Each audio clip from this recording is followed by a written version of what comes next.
1 2 3 4 5 6 7 7 किताबें यहाँ हैं मैथ्स की। 3 किताबें बच्चे लेते गए हैं। कौन कौन सी लेते गए वो देखेंगे। अभी कौन सी अवेलेबल है मेरे पास, ये एसएससी की अरिथमेटिक क्लास नोट्स मोहित गोयल की, ठीक, नई है एकदम पड़ी हुई। नवीन अंकगणित आर.एस. अग्रवाल, ये नई है, लेकिन इसकी जिससे मैंने पढ़ी थी जो पुरानी थी वो कोई बच्चा लेता गया है। फिर हमारे पास है भाई क्वांटिटेटिव एप्टीट्यूड अरुण शर्मा की किताब, काफ़ी कैट वाले बच्चे काफ़ी पढ़ते हैं। ये किताब ढंग से पढ़ी गई है, हालत किताब की काफ़ी ख़राब हो रखी है इसलिए, ठीक।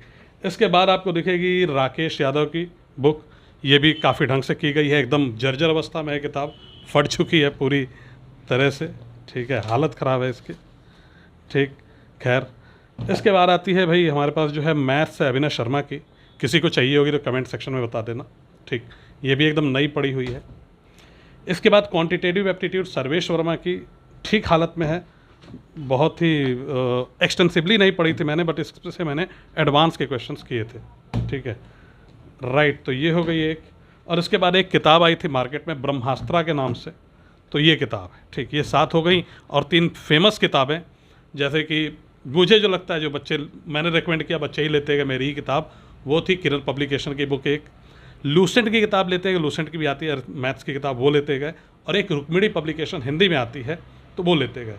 अच्छा, मैं हिंदी और इंग्लिश दोनों में ही क्वेश्चंस बड़े आराम से कर लेता हूँ, तो आप देखेंगे दोनों टाइप की किताबें मिल जाएंगी मेरे पास।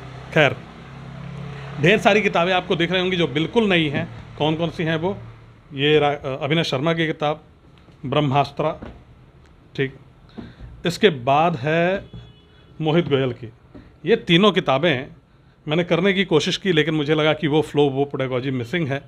मतलब एक नया बच्चा करे, जब मैं करता हूँ तो देखता हूँ क्या ये बच्चे के लिए कितनी यूज़फुल होगी, तो मुझे लगा कि ये किताबें उतनी यूज़फुल नहीं हो सकती, तो इसलिए मैंने इनको नहीं पढ़ा, ठीक है, राइट। तो अब इस वीडियो में मैं आपको बताने वाला हूँ ये 7 किताबें और वो 3 जो मैंने बताई 10 किताबें, इनका निचोड़ कि आपके पास कौन कौन सी किताबें हो मैथ्स की, 1 या 2 मैक्सिमम, जिससे कि आप ये जो एसएससी सीजीएल 2022 का एग्ज़ाम है इसको क्लियर कर पाएँ बिना ज़्यादा परेशान हुए। दोस्तों, मेरा नाम है तेज प्रताप सिंह, स्वागत करता हूं आपका फुल स्कोर पे। एक चीज़ और बताना चाहूँगा, जो सबसे बड़ी प्रॉब्लम आती है बच्चा जब तैयारी स्टार्ट करता है वो ये होती है कि भाई किताब का सिलेक्शन कैसे करें, अच्छी किताबें मुझे कैसे पता चलेंगी। ये सबसे बड़ी प्रॉब्लम, 2 ही चीज़ें प्रॉब्लम करती हैं, किताब का सिलेक्शन, टीचर का सिलेक्शन। इसमें अगर आप थोड़ा देर घूमते रह गए 1 या 2 महीना, तो देखते हैं फिर तो यार एग्ज़ाम बड़ा नज़दीक आ जाता है। तो ये वीडियो आपको गाइड करेगी कि आप कौन सी किताबें पिक कर लें, जो जिसके बाद आपका किताब सिलेक्शन का काम बिल्कुल ख़त्म हो जाए, आप अपनी तैयारी पे कंसंट्रेट हो पाएँ, बहुत अच्छे से तैयारी कर पाएँ और एग्ज़ाम क्लियर करके सेलेक्ट हो पाएँ। दोस्तों, एक बात बताऊं आपसे कि अगर मुझे किसी भी बच्चे को, नए बच्चे को गाइड करना होगा तो मैं ये सारी किताबें मना कर दूंगा। और सबसे नीचे जो किताब है, एक सेकंड निकालता हूँ, 2 नीचे गिर गई किताबें, कोई बात नहीं, उठा लेंगे बाद में, ठीक है। तो ये किताब जो है आप देख सकते हैं, नवीन अंकगणित आर.एस. अग्रवाल की, नए बच्चों के लिए मैं स्ट्रांगली रेकमेंड करूंगा इसको, ठीक। अगर इसको नहीं लेना चाहते तो आप लूसेंट पब्लिकेशन की भी किताब ले सकते हैं मैथ्स की। बनस्पत में आर.एस. अग्रवाल की जो बुक है, सॉरी, जो राकेश यादव की किताब है उसको आपको रेकमेंड शुरू में नहीं करूँगा। रीज़न ये है कि वो किताब प्रीवियस ईयर का कॉम्पाइलेशन है सिर्फ, और जब नए बच्चे होता है तो उसे कॉन्सेप्ट भी सीखना है, थोड़े इजी क्वेश्चंस के साथ धीरे धीरे आगे बढ़ना है, ठीक है। तो ये किताब आपके लिए बहुत अच्छी रहेगी, आर.एस. अग्रवाल वाली। ढेर सारे बच्चे हर साल मैंने देखे हैं इन किताबों के बदौलत भी सेलेक्ट होते हुए, जबकि बहुत सारे लोग इन किताबों को अब किताब मानते ही नहीं, ठीक है, लेकिन सच्चाई कुछ और है, ठीक। तो ये किताब आप ले सकते हैं। इसके साथ प्रॉब्लम एक आएगी आपको ये कि इसमें आपको एडवांस पोर्शन मैथ्स का, यानी कि ज्योमेट्री, मेंसुरेशन, अलजेब्रा वगैरह ढंग से नहीं मिलेगा। नाम ही है किताब का अंक गणित, ठीक है, तो उसकी एक्सपेक्टेशन मत करिए। तो फिर कहाँ से पढ़ेंगे वो आप देखिए। हिंदी मीडियम से अगर आप हैं और आपको ज्योमेट्री के थ्योरम्स वगैरह पता है, कक्षा 9वीं 10वीं के 9th 10th के, तो आप सीधा ले सकते हैं रुक्मिणी पब्लिकेशन की किताब। पतली सी किताब है, प्रीवियस ईयर क्वेश्चंस हैं उसमें, ढंग से प्रैक्टिस करिए मल्टीपल टाइम्स, ठीक रहेगा। अगर आपको वहाँ भी थोड़ी प्रॉब्लम है सारे थ्योरम्स वगैरह में, तो आप किरण पब्लिकेशन की बुक उठा लीजिए, ठीक है। थ्योरम्स करना प्यार से बहुत ज़रूरी है, टाइम लेता है थोड़ा, लेकिन आपको मार्क्स जो होंगे ज्योमेट्री के उनमें लेने में बड़ी मदद करेगा, ठीक। तो ये जो आपका एडवांस मैथ्स का पोर्शन है उसके लिए आपको एक एडिशनल बुक इसके साथ लेनी पड़ेगी, वो हो सकती है, चाहे आप ले लें रुक्मिणी पब्लिकेशन या किरण पब्लिकेशन, हिंदी मीडियम के हैं। इंग्लिश मीडियम के हैं तो यही किताब इंग्लिश मीडियम में आप ले लें, साथ में रुक्मिणी पब्लिकेशन इंग्लिश मीडियम में नहीं आती है तो किरण पब्लिकेशन की इंग्लिश वाली आप ले सकते हैं। ठीक, चाहे तो आप 9th-10th मतलब किस आप यूट्यूब के थ्रू भी वीडियो वगैरह जो थ्योरम्स वगैरह एक्सप्लेन किए हैं टीचर ने वो देख सकते हैं। अगर आप चाहेंगे तो मैं सारे थ्योरम एक जगह पे कंपाइल करके बहुत ही प्यार से आपको अवेलेबल करा दूंगा। उसके लिए मैं ऐप का लिंक दे दूंगा आपको, ऐप डाउनलोड कर लेना आप लोग, ठीक है। और एक काम और करना, उस वीडियो जो ऐप का लिंक होगा ना उस वाले कमेंट को लाइक कर देना, मुझे पता होगा कितने लोग इंटरेस्टेड हों। एटलीस्ट जब ठीक ठाक लोग इंटरेस्टेड होंगे तभी बहुत मेहनत करने की भी मोटिवेशन मिलती है।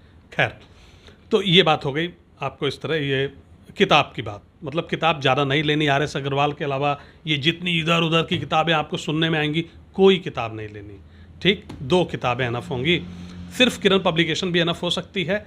आप चाहें तो इस इवन RS अग्रवाल को उस इग्नोर कर सकते हैं। आपको देखना पड़ेगा थोड़ा, दोनों किताबों को लेके बैठ के लगा के कि ज़्यादा प्रॉब्लम नहीं आ रही तो डायरेक्ट किरण पे, प्रॉब्लम थोड़ी आ रही है तो RS अग्रवाल से शुरू कर लो आप, ठीक।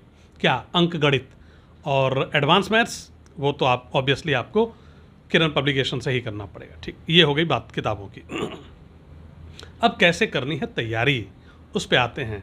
तो अब बच्चे 2 तरीके से मैं यहाँ पे देख सकता हूँ। कुछ बच्चे ऑलरेडी उन्होंने बीटेक वगैरह किया है, मैथ्स ठीक है उनकी, मैथ्स फ्रेंडली हैं, मतलब उन्हें मैथ्स करने में मज़ा आता है, ठीक है। BSc की है, MSc किया है, ठीक है। कुछ बच्चे वो हो गए, और कुछ बच्चे ऐसे हैं जो मैथ्स परसेंटेज देखे उनको 4 साल हो गया, ठीक है। उन्हें होती है मैथ्स देख के ही घबराहट, मैथ्स देख के ही दिक्कत, ठीक। तो इन दोनों बच्चों को मैथ्स की कैसे तैयारी करनी है उस पर आते हैं, ठीक। Just a second. हाँ जी, तो मैथ्स की तैयारी के लिए देखिए सबसे पहली चीज़ जो सबसे इम्पॉर्टेंट होगी आपके लिए, एक तो मैं आपको ये बताऊंगा कि जो चैप्टर्स हैं हमें कौन से चैप्टर पहले रेडी कर लेने चाहिए, मतलब कौन से ज़्यादा स्कोरिंग हो सकते हैं चैप्टर, साथ में ईजी भी हो सकते हैं, तो उनको आप पहले कर लेंगे तो उससे आपके स्कोर बढ़ाने में बड़ी मदद मिलेगी, ठीक। और एक चीज़ और है, कुछ चीज़ें जो आपको ध्यान रखनी होंगी शुरू से ही, तैयारी का अप्रोच अपना कैसा रखना है वो समझ लें आप। आपको जब जैसे आपने क्वेश्चन करना शुरू किया, कॉन्सेप्ट समझ लिया आपने, क्वेश्चंस कर रहे हैं, क्वेश्चंस नहीं हो रहे हैं, तो जनरली किताब के पीछे सॉल्यूशंस दिया होता है। तो जैसे ही बच्चे से क्वेश्चन नहीं होता है, बच्चा पीछे जाता है, सॉल्यूशन देखता है और उसको कर देता है। ये बहुत ही गलत अप्रोच है, ये आपको नहीं करना। आपसे नहीं हुए जो क्वेश्चंस पहली बारी में, उनको स्टार मार्क दे लो, कोई मतलब उनको कर दो, मार्क कर दो, ठीक है। फिर जब आप उसको उसी चैप्टर को 2 दिन बाद करोगे, देखोगे जितने आपने स्टार मार्क किए थे उसमें से ढेर सारे क्वेश्चन आप खुद से कर लोगे, कम क्वेश्चंस बचेंगे, ठीक है। जो बच रहे हैं क्या वो कॉन्सेप्चुअल प्रॉब्लम है या टफनेस बढ़ रही है तब नहीं हो रहा है, ये आपको समझना पड़ेगा। मतलब जल्दी से आपको सॉल्यूशन नहीं देखना, अपना दिमाग लगाना है। क्यों?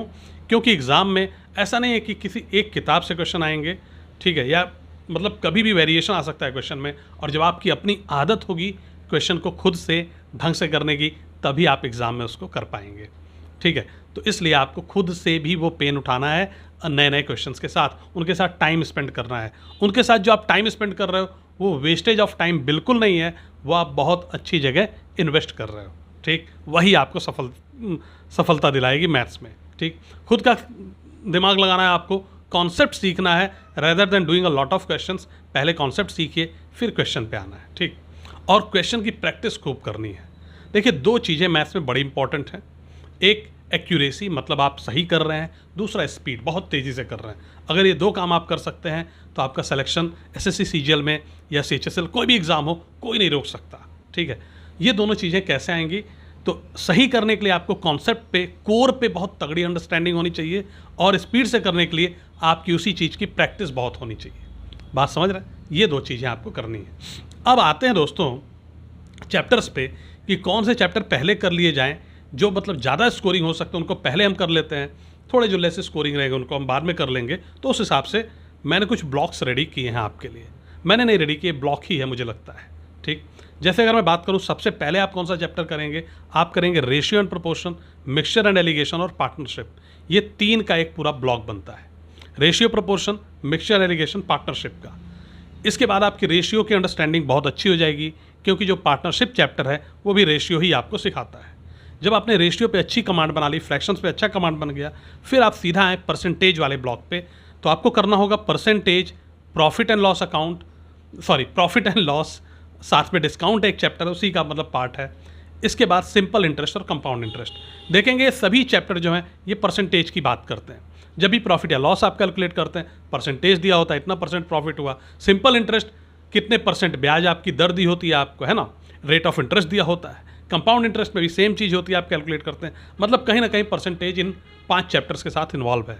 तो पहले आपने वो 3 चैप्टर रेशियो वाले रेडी किए, फिर आप परसेंटेज जहाँ पे रेशियो फ्रीक्वेंटली यूज़ होता है उसको रेडी कर लेते हैं आप।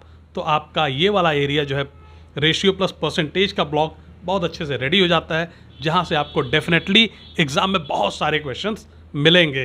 अब एक चीज़ और है, आपने देखा हो डीआई के क्वेश्चंस आते हैं डेटा इंटरप्रिटेशन के, दोस्तों वहाँ भी परसेंटेज और रेशियो का यूज़ फ्रीक्वेंटली होता है। तो इस एरिया पे आपने कमांड बनाया तो ये आपकी बहुत जगह मदद करने वाला है। ठीक, अब चलते हैं दोस्तों, हम थोड़ा आगे बढ़ते हैं। ये 2 एरिया आपने कर लिया। अभी देखिए नंबर सिस्टम पढ़ा है, बहुत सारे कोऑर्डिनेट ज्योमेट्री पढ़ी है, टाइम एंड वर्क ये सब पढ़े हैं, उनको थोड़ा सा रोकते हैं। अब थोड़ा सा बढ़ते हैं एडवांस की तरफ। एक बहुत स्कोरिंग चैप्टर कौन सा हो सकता है एडवांस में? 3 चैप्टर्स आप देखते हैं, मेंसुरेशन, अलजेब्रा, ज्योमेट्री। ठीक है, इनमें सबसे ईजी कौन सा है, स्कोर भी ठीक ठाक दे दे, वो है मेंसुरेशन। मेंसुरेशन दोस्तों फार्मूला का चैप्टर है सिर्फ। ठीक है, आपको अलग अलग फार्मूले पढ़ाए जाएंगे उसमें, उसी के एप्लीकेशन मतलब उसी पे बेस्ड होंगे क्वेश्चंस। तो आप मेंसुरेशन का चैप्टर, ये जो 2 ब्लॉक मैंने बताया उसके बाद तुरंत सीधा उसको रेडी कर लीजिए। ठीक है, मेंसुरेशन आपने कर लिया दोस्तों। इसके बाद अगर मैं एडवांस की बात करूं तो अलजेब्रा और ज्योमेट्री 2 बड़े चैप्टर्स हैं, बड़ा एरिया है, लेकिन ज्योमेट्री आपको सबसे ज़्यादा शुरू में रुलाएगी। रीज़न, जब आप थ्योरम्स पढ़ रहे होंगे, आप प्रॉपर्टीज़ सीख रहे होंगे, ट्रायंगल्स के, एंगल्स के, क्वाड्रिलेटरल्स के, सर्कल्स के, तो हाँ आपको ये एक लगता है कि यार क्वेश्चंस तो हम कर नहीं रहे हैं, तो नंबर तो मतलब ये हम अभी अभी बेसिक ही अपने डेवलप कर रहे हैं, नंबर बढ़ नहीं रहा, तो मोटिवेशन नहीं आता। ठीक, तो आप ज्योमेट्री को ना ऑटो पायलट मोड पे डाल दो, मतलब डेली 1 घंटा आधा घंटा इसके लिए एलोकेट कर दो कि धीरे धीरे इसको ले चलते हैं। साथ में आप अलजेब्रा ख़त्म कर लो। ठीक है, अलजेब्रा आपने कर लिया ढंग से, मेंसुरेशन कर लिया है, ठीक है पहले ही। अब आ जाइए आप टाइम एंड वर्क पे। टाइम एंड वर्क एक इजी चैप्टर है, बहुत ही ईजी चैप्टर, सिंपल सा चैप्टर, प्यारा सा एकदम। साथ में पाइप्स एंड सिस्टम, ये 2 चैप्टर जैसे ही आप कर लेंगे दोस्तों, आप देखेंगे यार आपकी अंडरस्टैंडिंग बहुत अच्छी हो जाएगी। ठीक है, मतलब यहाँ पे भी आप देखेंगे कभी कभी फ्रैक्शन खूब यूज़ होगा, ठीक है, कभी कभी परसेंटेज वगैरह भी यूज़ हो जाता है, तो ये पूरी एक अंडरस्टैंडिंग आपकी बन जाएगी। उसके बाद एक बहुत इंपॉर्टेंट चैप्टर रह रहा है नंबर सिस्टम का, इसको आप लास्ट में इसलिए कर रहे हैं क्योंकि नंबर सिस्टम बहुत ही बड़ा चैप्टर है, उसमें कुछ भी आपसे पूछा जा सकता है कहीं से भी, तो आपको नहीं पता होता, इसलिए हमने थोड़ा उसको रोक दिया था।